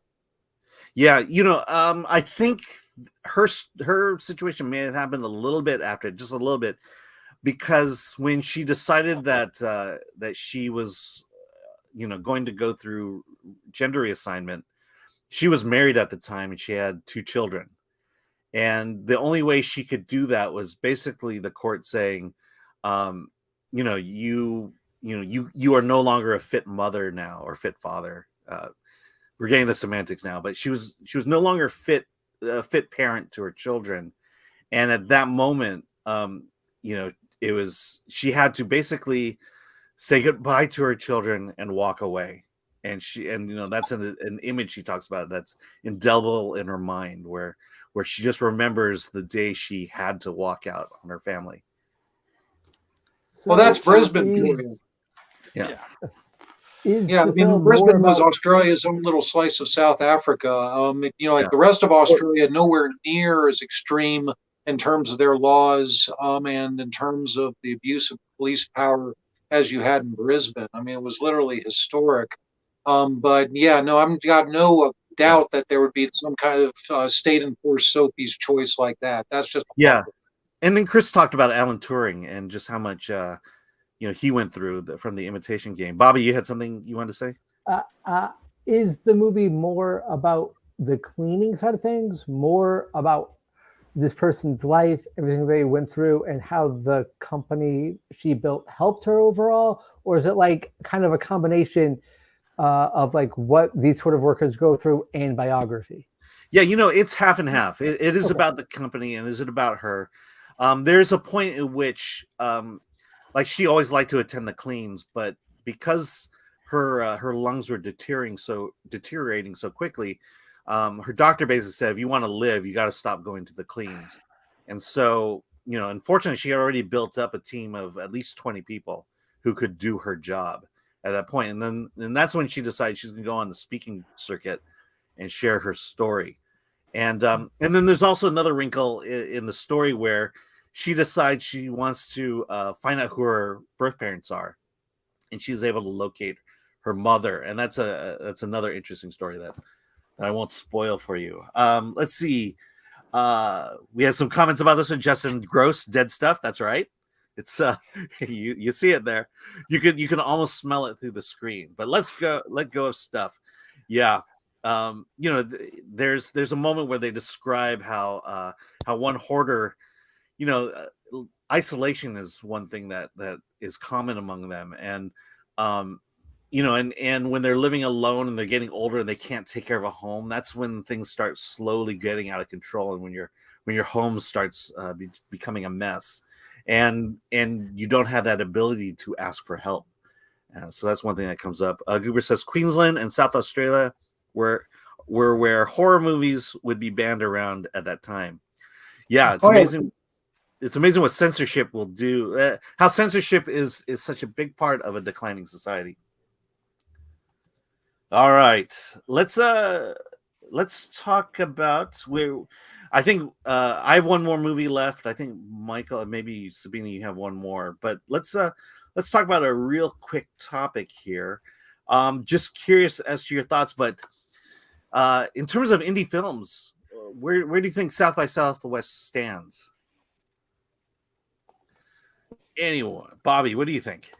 It's a tie for me between South by Southwest and Fantasia Fest. Mm-hmm. I got to see some amazing independent horror thriller movies at Fantasia Fest last year that several of them blew my socks off. Only a few of them since then have been picked up for various distribution by people, which I find quite shocking. But that is more of a niche crowd than everything South by does, because South by will cover just about any kind of movie you can imagine. So there's a wider variety. With the wider variety means not necessarily everything is of the same quality, though. So I would put them on the same tier for me personally. Yeah, I always felt like Fantasia Fest leans more to the weirder end than South by Southwest does, and so I think there's a little bit of taste there. I do like the weird, but I do like the normal sometimes. Yeah. For me, I think Slam Dance captures that spirit for top of my list, and then South by Southwest next. But I like the rawness of Slam Dance is something you threw together for whatever funds you could scrape together, and you shot it on your digital camera and edited on your computer, and there's a certain charm to that. Yeah, I think I agree with you. I think Slam Dance, they lean more toward the lower budget stuff. You'll see a lot of the films have only maybe one or two characters in it, but the stories are just so sharply told. Is there something you remember from Slamdance that you really liked this past year? I know I'm putting you on the spot because I can't. Yeah, not this year, but the film that I reviewed about the Spike and Mike Animation Festival from a couple of years ago. That I always come back to that. I love that film, and I like the whole story and their animation. That to me, that was really captured the spirit of the festival. Yeah, one that I remember seeing at the last moment was Straighten Up and Fly Right, which was a movie involving disabilities. And there's I reviewed it. It's on Film Thread. I encourage people to at least check it out when it comes out. Sabina, your thoughts? Yeah, I'll give you my thought, and then I'm gonna have to leave, unfortunately. Okay. But I think I'm not sure I would rank any of these independent film festivals because I feel like each one has a place.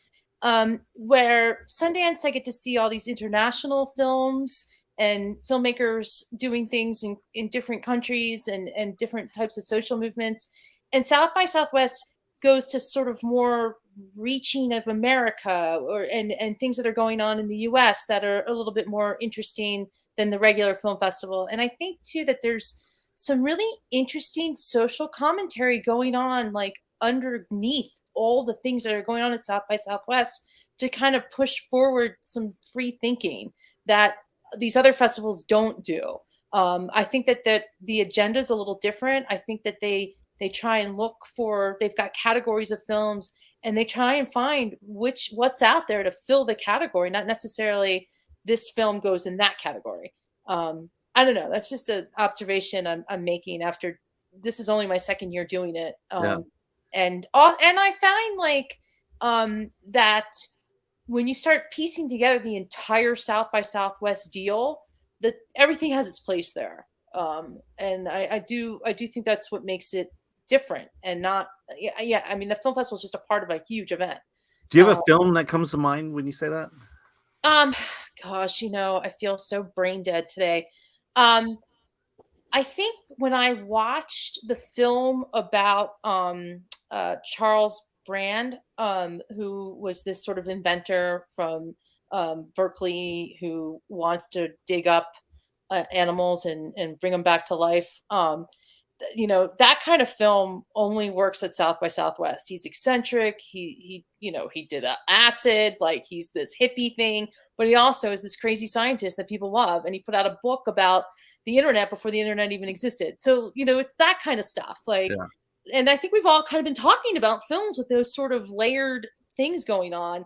And they pick out the weird and to be even weirder. I don't know. It works for me. Yeah. Yeah, Michael, your thoughts? I think you've been to a couple festivals recently. Oh, well, I mean, in terms of, like Sundance, which has, become very high profile and sort of very top shelf in terms of what they're going ahead and what they put in the fest versus Slamdance, which really did have that wonderful, like sort of underground type feel to it that was still pretty much intact, and like a demented choice of stuff. What I like about South by Southwest, particularly since this is not where it started back when I started going back in the mid 90s, but where it's kind of ended up these days, is I really like how they try to create this really big party which the indies get to be invited to, where you have these big premieres for movies that the studios want to have a film fest showing for before the movie opens up, like weeks or a month later, but they want to get its profile on up. But amongst that, you got these other independent films that, because they've got something, like remarkable or unusual or notable about them, that get invited to the party as well. Movies like Slashback, to where, like you can go ahead and while they're having the big parties for the big names, then, like you get, like the same audiences going on in to see these other types of movies and just going ahead and getting to, like sort of get some of the same glow off because they happen to be at the right party at the right time, with the party being South by Southwest. So once again, it's the idea of a film fest that's a lot more fun than other film fests. And yeah, like you do need something, like pretty unremarkable to be able to get on in. Like, but in terms of, like the way that they program it and the mixtures of high profile premieres of movies that are just a little unusual versus these, like sort of really ambitious indies that are now being to go ahead and get a really nice big, like launch on a very high profile. I think that South by Southwest continues to do its job. Okay, great. All right, so I'm getting word that see you, Sabina. Thanks for Bye. joining us. Thanks. All right, hey, so we're gonna end because I think everyone else has to. We've been here almost 2 hours, so let's talk about the Kids in the Hall. They've got a documentary coming out. I believe it's in 2 days, so technically I can't review it here, but we can definitely talk about it. And it's, if you're a fan of the Kids in the Hall, this is the documentary you want to see. It's I would say it's probably the most straightforward, meaning, structure wise, it's a straightforward linear tale of the Kids in the Hall, how they got together, their success on television, brain candy, and then where they are today. But it's amazing to me. I think, they make a lot of bold statements about these guys, and I think it's true. They were, the next real sketch group after Monty Python to really make an impact in the comedy community, and they dared to. It's kind of weird, but they dared to take on subjects that comedy wouldn't take on, and weirdly, it wasn't political at all, but it was just very much a social commentary. And so the documentary, it does exactly what you want if you're a fan. This is how they met. They were everyone except Scott Thompson grew up in Ottawa, in Calgary. They all did theater sports. They formed a team. Ultimately, Scott Thompson comes aboard, and then Saturday Night Live comes along, and how that almost split. I'm saying a lot of public knowledge here. Saturday Night Live almost breaks them up, and then Lorne Michaels realizes, no, we got to bring them back together, and they negotiate the television show. And then to see their evolution of comedy at that point, which leads to Brain Candy, which is another fascinating story, because I will say I was not a big fan of Brain Candy.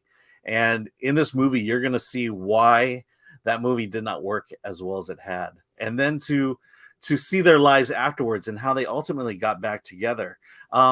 So, am I the only fan of Kids in the Hall here, or how are you guys? I love Kids in the Hall. I love Kids. All right, let's go around the horn. Bobby, tell me about your Kids in the Hall. I did not know them until I moved back to this country, and the first friend I made happened to live directly across the street from me. Met him on a field trip. When one of the first times I was over there, he made some offhand comment, and I didn't understand what he was talking about. The reference went over my head. It's like, oh, it's this comedy sketch group. And so he had some episodes on a VHS that he recorded off a TV, or someone in his family did. Maybe he did.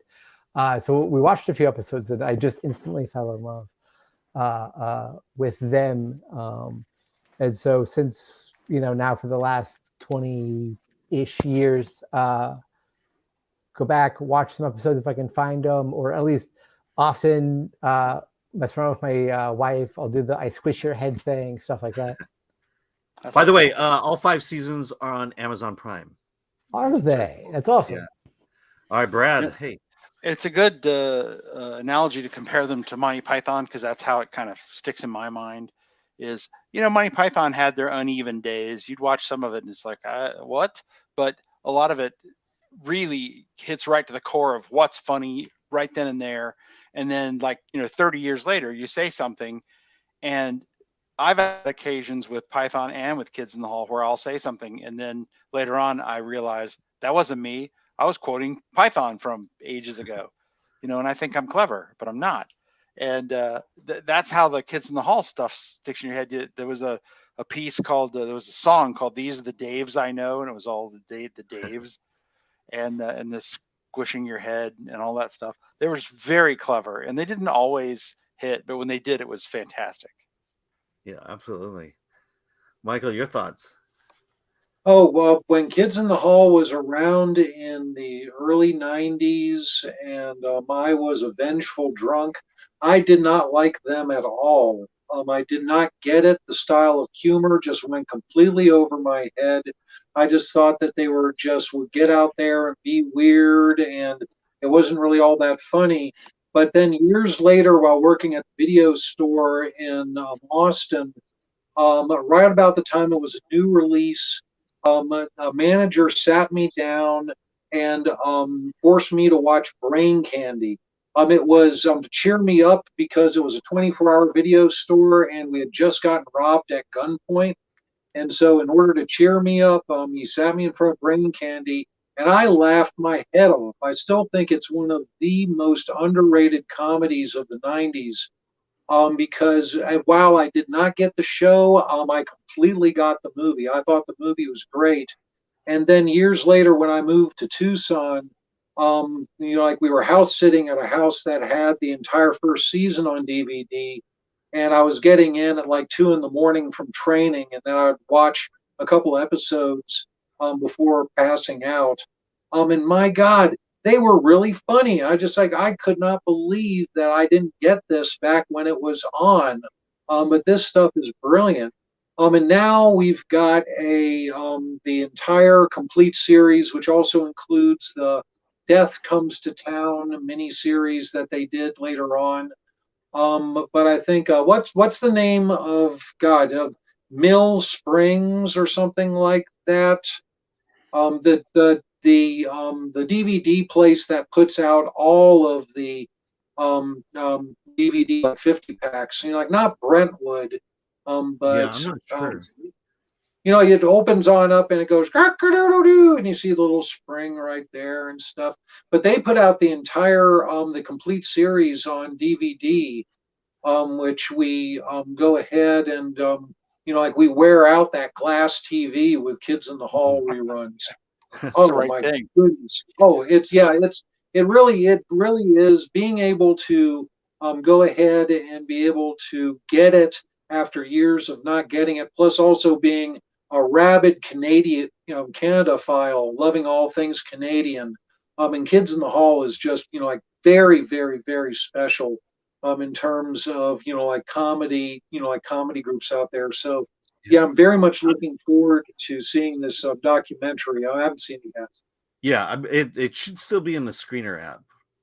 That's kind of inside Um, information for you guys. I'm holding on to my actual official RSVP because my wife will be back from visiting her sister in Texas, and Yeah. the wife wants to see it, so we're going to see it on the official online screen for South by Absolutely. Southwest. Yeah. I mean, I will say I had the pleasure to take Kevin McDonald's sketch writing workshop in Phoenix at my friend's improv theater, and as kind of a pre-festival activity, there was a screening of Brain Candy, and ironically, you're talking about after getting robbed, you watch Brain Candy. It was a pretty incredible night, and I think they go fairly in depth as to the circumstances surrounding Brain Candy that I think you'll find really fascinating in there. Let's see. Hey Goober, thanks for joining us. All right. Let's go through the chat because I know people like the Kids in the Hall, but are any of the Kids in the Hall guys at South by Southwest? In fact, all of them will be there for the premiere. I believe it's either tomorrow or Wednesday, but they will be there for the premiere, and they'll have a kind of a chat session, just like the one John Cleese had that is garnering a lot of buzz. So, and I don't think there's any spoiler here, but there is another tour, I believe, in the plan. So cool. You'll be able to see them. Patrick Lemire, Red Sox. Let's see. Justin, LOL, of course. And what video store? Yeah, what video store you're at? You're talking about ABC or iHeart? It was video. It was Video Oasis. It was a chain of 2 24-hour video stores in Austin, Texas, that were mainly in operation. I mean, I worked there mostly during the mid-90s. mid to late 90s, but it was a full-fledged video store. Like it sort of had the back section, but the main thing was it was a video store that was open 24 hours a day, 7 days a week. Like for those, like 3 a.m., Austinites. And we had a very, very eclectic selection. We weren't a specialty store like a lot of the weirdy specialty stores in Austin at the time, like I Love Video and Vulcan Video and the Movie Store and all the Movie Planet, all the other eclectic stuff. Movie Planet actually came later. But they did have some very, very weird movies that were just those movies that because the owner bought nearly everything that came out while it came out, suddenly you find, well, hey, this movie was, like Snow Bunnies. It was written by Ed Wood underneath a pseudonym. Like, hey, Vulcan, hey, you got Snow Bunnies in your Ed Wood section? Yeah, don't. Well, you can always come over here and rent it. Hang up, right there. All the stuff you do, like 9 o'clock at night, bored at the store and such. But it was Video Oasis, operational until I think the early 2000s, because I remember Movie Planet bought up nearly all of their stock. Yeah, and where are they now? All right. So, I'm sorry. It was a different Movie Planet, not the chain Movie Planet, but a individual store that had, I think maybe it was called Planet Movie or something like that. But they bought up all of Oasis's inventory, which you could then buy from them. It was the kind of thing where it would have Killer Nerd with the guy from American Splendor, Harvey Picar's friend, the actual film Killer Nerd. And it had a lot of stuff also that he had bought up from Film Threat back in the 90s. Yeah. Oh, okay. So, So real quick, Patrick says you must have had some odd hours of the wolf stories at Oasis. Let's see. I'm also looking it up here. Kids in the Hall, it plays on the 14th, and there's a featured session featuring the kids, I believe, on the 17th. That's what it looks like. Or maybe go to South by Southwest. They'll figure it out there. But it's. I do want to see them live one day, and I cannot wait. Justin says, "Good vibes." Hey, we're gonna end this thing soon. Thanks for everyone who came here. Gwen, Stacy, Patrick, Justin, Sound of One Man Laughing. Let's see, Chris Gore, whoever he is, Goober. Thanks for joining us. You guys were great. It's a Gungan. Thanks for being a part of this.